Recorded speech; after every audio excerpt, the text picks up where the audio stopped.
while I'm getting this together, I do want to let you all know that Miss Christy Hayes is the moderator for this presentation. So if you have any questions, feel free to type those in the chat, and she will be more than happy to answer your questions. So just to introduce myself, my name is Nayetta Williams-Hill, and I currently work as an itinerant teacher in the gifted education office.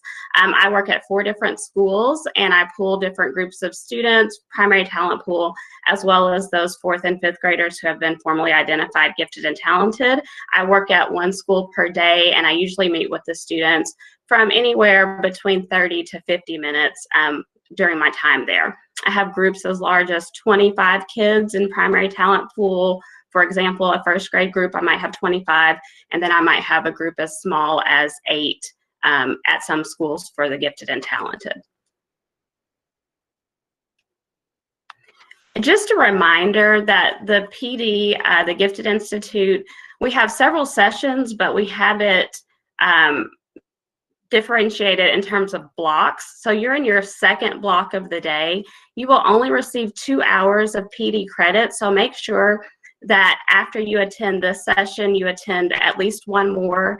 And I would definitely recommend coming to our 2 o'clock session where you will hear Colin Seal and his presentation. That will be very much worth your time. Okay, so our learning objectives are that you gain a better understanding of the unique characteristics and needs of gifted learners, and also that you acquire knowledge that will allow you to implement independent studies with your students. And especially during potential NTI time, independent studies are something that students would be interested in using and would work well with an at-home type of learning situation. So hopefully you'll get some resources that will assist you in providing those opportunities for your students. So what is an independent study? According to the definition given by the Kentucky Department of Education, an independent study is the self-directed exploration of a topic or a course under the supervision of a teacher. And the National Association for Gifted Children defines an independent study as a self-directed learning strategy where the teacher acts as a guide or facilitator and the student plays a more active role in designing and managing his or her own learning. And it's often on a topic of special interest to the student. You've probably already learned or been reminded of the different areas of giftedness. We have students can be formally identified in the 4th grade for gifted and talented education, and the areas are general intellectual ability, which is usually determined by COGAT scores, specific academic aptitude, which is usually determined by MAP scores, creativity, leadership skills, and visual or performing arts. Gifted children may demonstrate an early and rapid learning. They also might have keen observation. You notice that they are very observant and taking a lot in and remembering what they take in. They have an efficient, high-capacity memory. They might have an intense curiosity and ask lots and lots of questions. They also may have intense reactions, which it might seem as if they're overreacting to things. That's just a demonstration of a gifted child in some instances. Also, an unusual depth and intensity of interest in topic. For example, I have a student who is very interested in 16th century shipwrecks. So, and that's a 3rd grade student. So he's very interested in it, and he's learning all he can about that. Some more characteristics, and this is not an exhaustive list. There are definitely more characteristics, but here are some. In gifted children, you would have children who have a strong verbal ability, the ability to concentrate for long periods of time in an area of interest. They could spend hours. That student might be able to spend hours looking up 16th century shipwrecks.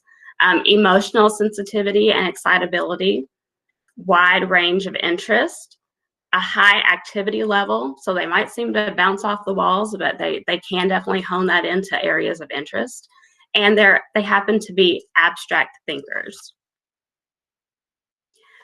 There are several myths about gifted learners, but there's a common myth that I'm going to talk about in a minute. And if you think that you know what the common myth about gifted learners is, if you would just take a minute and type it into the chat. A common myth about gifted learners.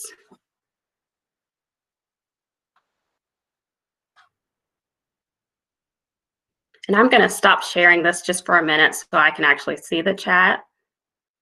Okay, so a lot of what I'm saying are definitely common myths of gifted children, that they might be very well behaved, or that they might be smart with, someone said Laura said they might be smart at everything. Those are definitely common myths when it comes to gifted children. They might be high performing, and they don't need help being self-motivated. So you all definitely have some ideas in terms of those common myths. Now, one particular common myth, and I think someone noted it, is that gifted students don't actually need the teacher to present a lesson to them. And they do need some guidance. And you'll see in these independent studies that I show you all, the teacher does play a role. Now, the student is more able to go on and elaborate and do what they need to do to complete the project, but they do need a little bit of teacher guidance. And I think sometimes we can look at our gifted students and think that they're fine, they can do it all on their own, but really they do need a little bit of guidance from us. So I'm going to take you back to my presentation. Okay, so your student learners who would benefit the most from independent studies are those who are self-directed, motivated, and self-reliant. Now, I'm going to show you an example of a student-teacher contract that you could make, and this is a Google form. And later during the session, there might be a little bit of time if you want to start working on something like this, you'll be able to. But this is just a sample. It's not necessarily what has to be used, but it could be used. So this is the independent study student-teacher contract. You have here the topic of the independent study, as well as the research that the child is going to conduct. And this is for the student to complete. And then it says the independent study is focused on the following subject area or areas, so they could click all that apply. Describe your learning goals for this project, and most importantly, in my opinion, when will you complete your study? I've had students, and it seems like they're working on that independent study all year, so it's really important to have a timeline. And then how will you present your findings? So they need to be thinking about what are they going to do in terms of their final presentation. And then finally, by checking this box, you agree that you will work on the project during selected times by you and your teacher, and that your final project will be evidence of the achievement of your independent study goals. So they can agree to that, or they can decide that they're not interested at that time. So that's just an example, but you could make one that better suits your students. So guidance for allowing a student to work on an independent study during class time, and I talked about a few previously, but also if you have a student who already shows mastery on a pretest, you might give that pretest, they know the information, then you say, okay, while the rest of the class is learning this, you can work on your independent study. The student successfully completes the most difficult problems first. So if you're doing a warm-up, give them the most difficult problems to begin with, see if they master those, and if they have, they're probably ready to do something independently. And the student maintains an A average in the class. So I just have a few examples of some independent studies from students. Visual art. So I did a lesson on optical illusions, and I had some students who went on and did their own research on optical illusions, created their own using YouTube videos and other resources, and then they made presentations to the class on optical illusions. I find that I personally really love optical illusions, and I found that my students did as well. We did this early in the school year last year, and I had students who kept talking to me about optical illusions even when we were doing our NTI towards the end of the year. You could have a student who is very interested in art. They are looking at shades and density of colors, and they really go into an in-depth project based on that and come up with a final project or product, excuse me, to present to the class. In math, angles in the classroom, this was something that I had a student work on, and they went around the class and took pictures using their Chromebooks of different objects in the room that had various angles. So this is something that if you had a student who was doing an independent study, they could work on it quietly. You'd have to talk about norms and, making sure they don't disrupt the other students who are working, but it's something they could work on their own in the classroom. So they took various pictures, and this was something that I had several students do, but it could easily be an independent study. And that would be something really good for your primary students, even if you had, a second grader. I know angles is usually a fourth grade standard, but if you had a younger student who was already knowledgeable and wanted to do something like that, that's something that they could work on easily. Designing and modeling a city, or designing a model city. So students who might have an interest in architecture or city planning or government could do lots of research and then create a model city of their own to present to the class using various materials. They could also be in contact with different mentors or business leaders or city council people, city government people to learn what they need to know about their city and city design and what makes a city work. And this could be something that could be collaborated through using Google Meet or some type of virtual format, or maybe having that person come in and even do a presentation to the class. This is a second grade student who just really took off with a lesson that I presented on binary code. And I presented the lesson, and she decided to translate all of her family members' names, or several of her family members' names, into binary code. And the picture on the right is of her going up to the class and reteaching them essentially how to do binary code. And then the picture on the left is where she has the alphabet at the top, and then she did some coding using the squares of the grid paper, and she marked it in. The zeros were empty square, and the ones she colored in with her pencil. And so here's a picture of how she coded names of family members, and she was very proud of this. And I think she continued working on that throughout the school year. It seems like every time I saw her, she would bring me a new coded name that she had figured out. And like I said, this is a second grader. Passion projects, you're all very familiar with. You've probably had your students work on those. Students spend intentional time on a topic that brings them personal joy. Students gain expertise on the topic and can use their knowledge to make a positive impact in society. Passion projects would be a great investment for your students right now in terms of just an academic investment, especially in the times that we're in right now. And they're very, just a wide variety of topics that they might be passionate about and that they might be wanting to make some positive change in that area. So here's a passion project, and this is from a third grade student. And she purchased, and I always talk to the kids about, I really want you to try to do something that doesn't require you to spend money, but if they really go all out with it, they could get sponsors and whatnot. But she and her mom purchased these, and they're little flower pots that she painted, and she deliberately put artificial flowers in the flower pots because these are flower pots that she was delivering to residents in nursing homes. And her reasoning was she really wanted the nursing home residents to not have to worry about watering their flower, but still be able to enjoy the color of the flower and sitting in their windowsill or sitting on a table. So she spent a lot of time and effort on this, and she was very, very enthusiastic about that.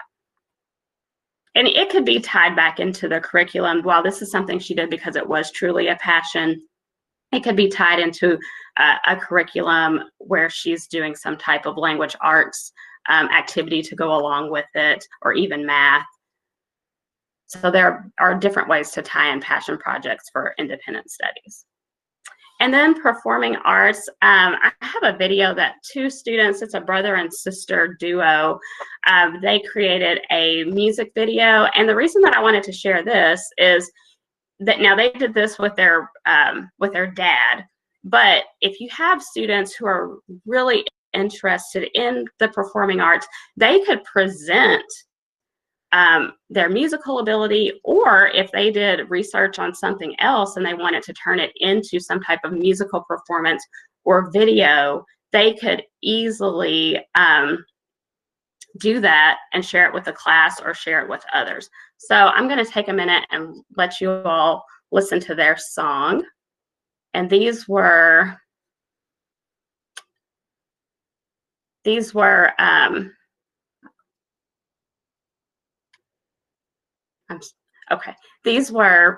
third grade students, and I think third grade and fourth grade at the time is when they did this. Okay, here it is. Hopefully it'll play where you all can hear it.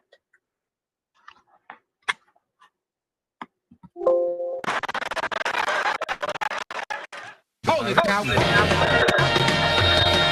Forget you, forgot you, never thought about you. Give me a piece of paper, I'll write all about you.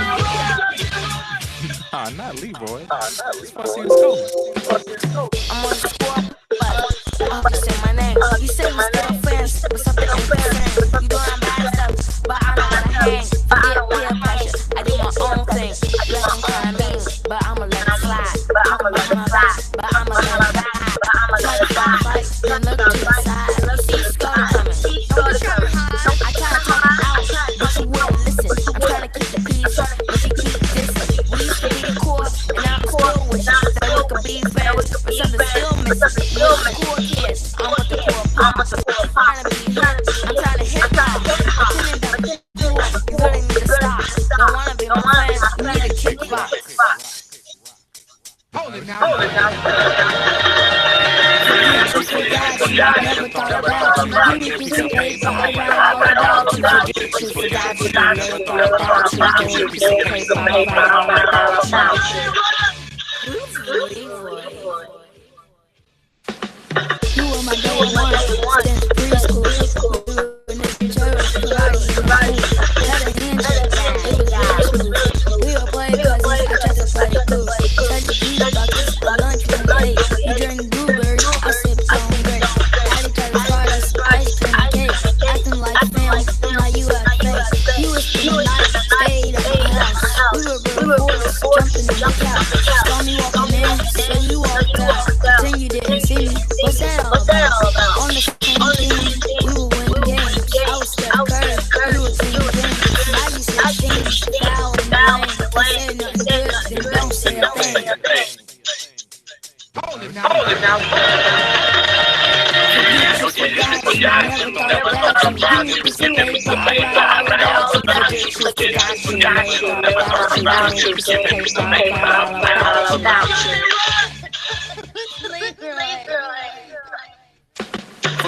Forget you, forgot you. Never thought about you. Forget you, forgot you. You want to found without you. Forget you, forgot you. Never thought about you. Forget you, forgot you. No turn up without you. Forget you, forgot you. Never thought about you. Forget you, forgot you. You want to found without you. Without you, got you, never thought about you. Get you, got you, we gon' turn up without Hold it now. Forget it, forgot you, never thought about you, piece of paper, piece of paper. Don't forget you, forget you, forgot you, never thought about you, piece of paper, piece of paper. About you.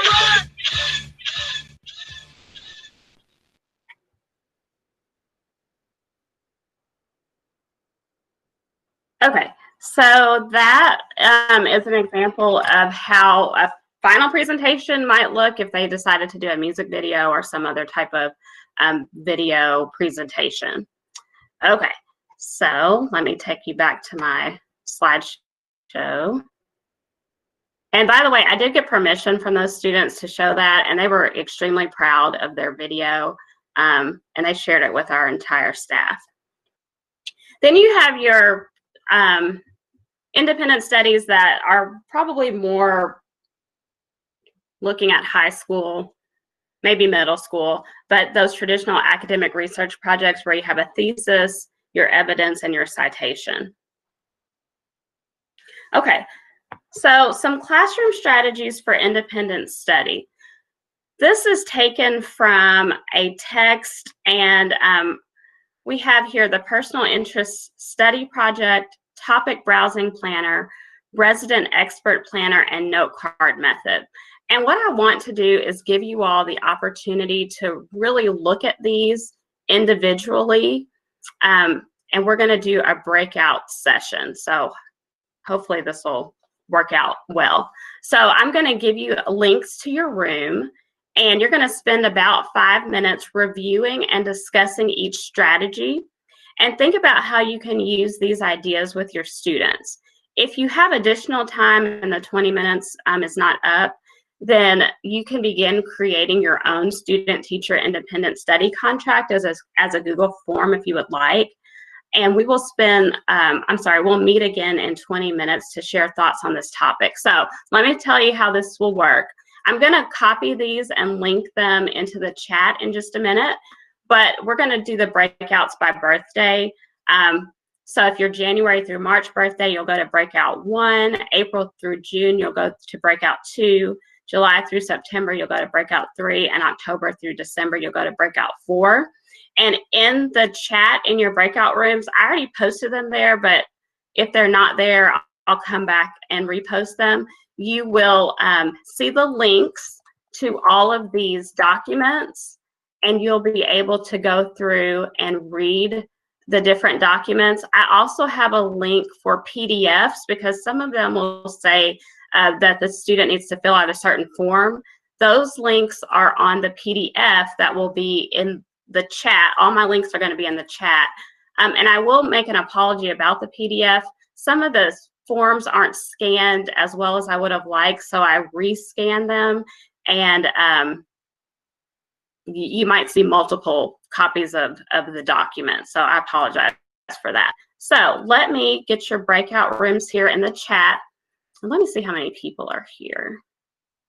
Okay, all right, hang on just 1 second.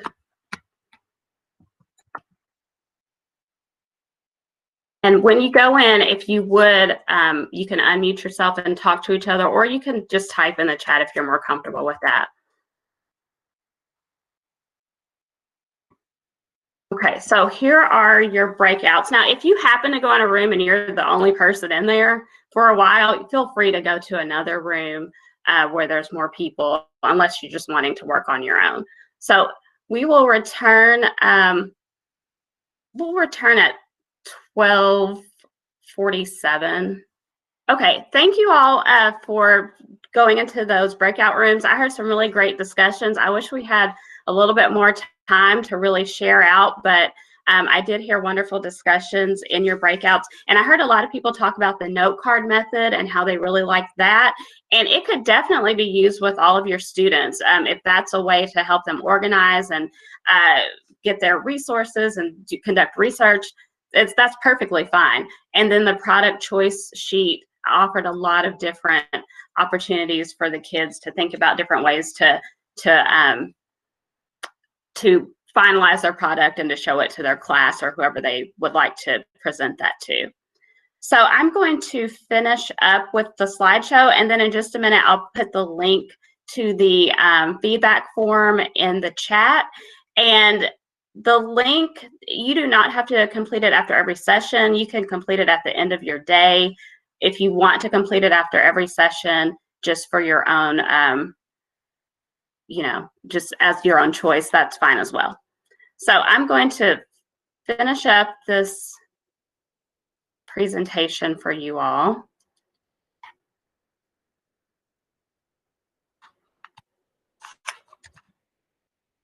Okay. And by the way, if you go back to the Gifted Institute schedule where you all clicked on the link to get into this meeting, if you click on my name underneath this session, I have the slideshow linked to my name. So you will be able to activate it there as well. And it'll be really important because I have a lot of links in the slideshow that we won't get to today that you can use on your own. So the 4C project is just talking about collecting, comparing, creating, and communicating. This is a way that kids could organize their thoughts in terms of working on their independent study. So they collect facts, words, ideas, pictures. They can compare one topic to another and think about the advantages and disadvantages of both in relationship to one another. They can create, so they're thinking about what is that final product going to be? How can I express what I've learned as I've been working through my project? And then finally communicating with the audience what they learned in a final presentation form.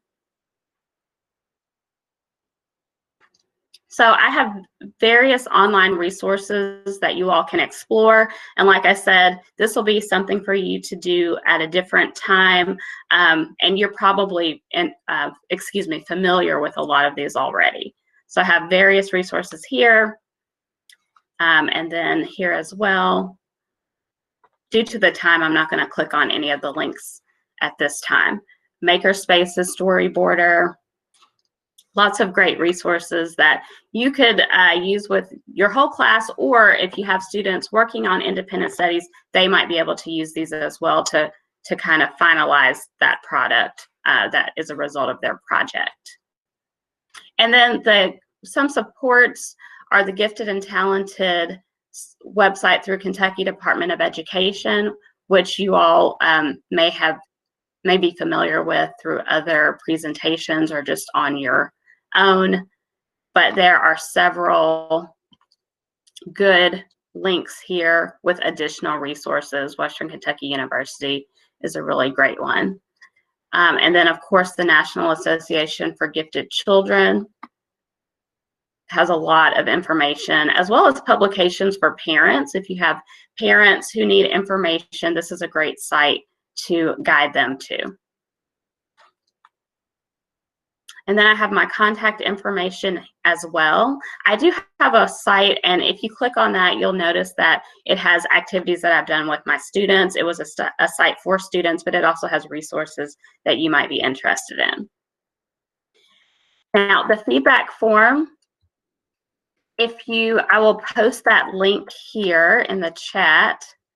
And like I said, you can complete that feedback form now, or you can complete it at the end of your day. Remember, you do get 2 hours of credit per block. So you're in the afternoon block. So this would have been 1 hour of credit, and you'll still need 1 more hour of credit. I would recommend Colin Seal's presentation at 2 o'clock. So that would be very much worth your time. And I thank you all so much for coming. If anybody has any questions or comments that you want to share at this time, maybe talking about something from your breakout room, or just a question in general, you can type that in the chat, and I'll be more than happy to answer, or you could unmute yourself as well if you want to ask that way. You do not have to stay in here until 1. We allotted time at the end for you to complete the form. And also, if you wanted to spend the remaining 8 minutes or so working on something for your students in terms of getting an independent study contract or something of that nature developed. Ms. Williams? Yes. Do we fill out one of those forms with every class we see? You do not have to, because all of the classes are listed in that one form. So you can wait until the end of the day and then just click the classes that you went to and then provide feedback, because during each session, the host already took your attendance. So your attendance for that session has already been documented. So the feedback form is just mainly to provide us with feedback, so we can do this again at another time and do it even better than this time. Okay, thank you. You're welcome.